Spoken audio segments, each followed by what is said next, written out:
Wapendwa wanafamilia ya Mungu,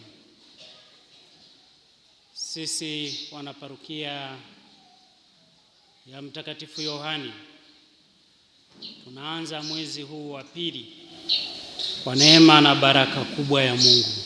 Tumshangilie.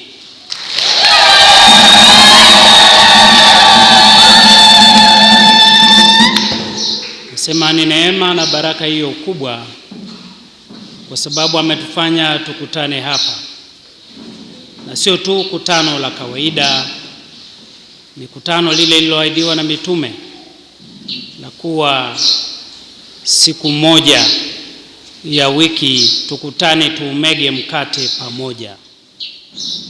Aidha, kutano hili limekuwa la kawaida labda kwa sababu kila Jumapili tunakutana.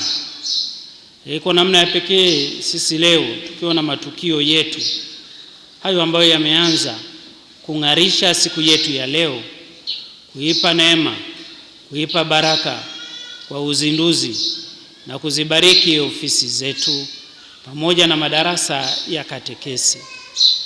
Hili si tukio dogo kwa sababu kwa parokia hii hapo inaenda kuandikwa historia ya kwanza tangu imekuwa parokia kupata ofisi zake na madarasa yake rasmi ya kuwachukua watoto na watu wote wa marika mbalimbali kuwafundisha juu ya neno la Mungu.